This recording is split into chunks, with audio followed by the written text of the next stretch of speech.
Bismillahirrahmanirrahim.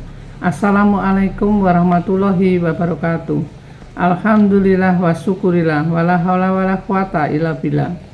Ibu-ibu semuanya yang saya hormati dan saya sayangi, saya ingin menyampaikan takdir dengan tema Al-Quran sebagai pedoman hidup pribadi, masyarakat dan negara. Alhamdulillahirabbil alamin.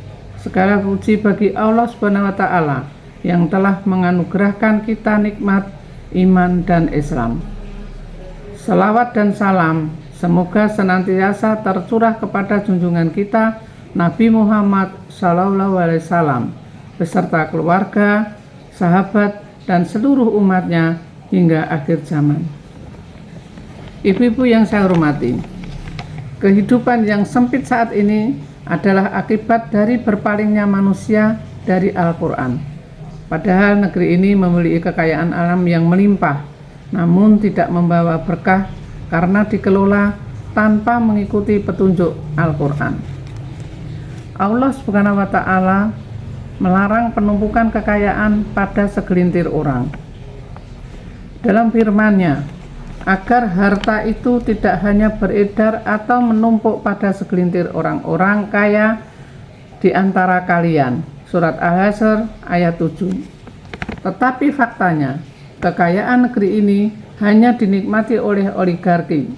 Islam menegaskan bahwa sumber daya alam adalah milik umum yang wajib dikelola negara untuk kesejahteraan rakyat.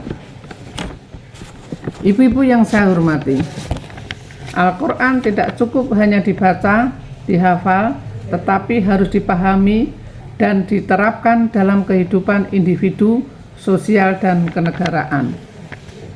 Namun saat ini, hanya kewajiban individu yang diamalkan, sedangkan hukum sosial dan kenegaraan banyak diabaikan, termasuk oleh para pemimpin-pemimpin kita.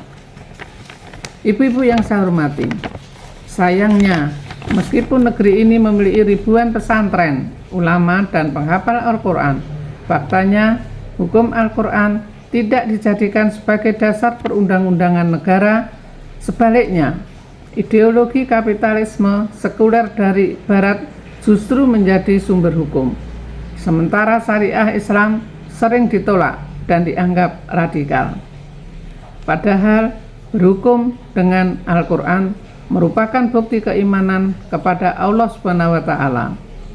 Surat An-Nisa ayat 65. Dan Allah telah menegaskan bahwa tidak ada hukum yang lebih baik daripada hukumnya. Surat Al-Maidah ayat 50.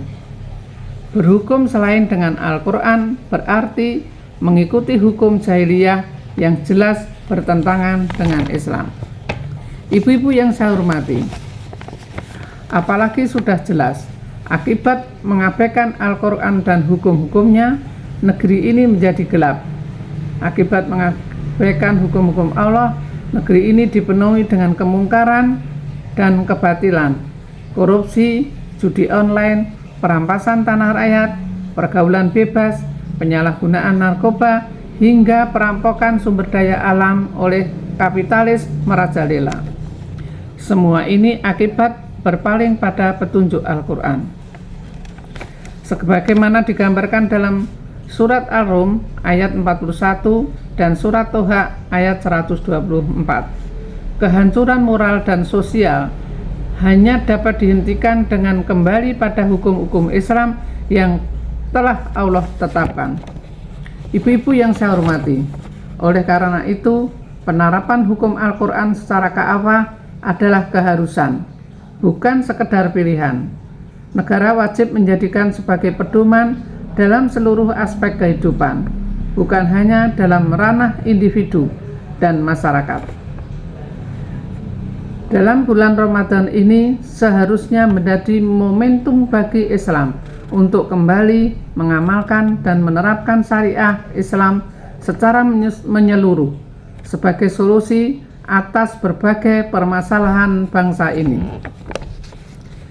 Demikian ibu-ibu yang bisa saya sampaikan, semoga bermanfaat, dan mohon maaf yang sebesar-besarnya atas keterbatasan saya dalam penyampaian materi ini. Billahi taufik wal hidayah. Assalamualaikum warahmatullahi wabarakatuh.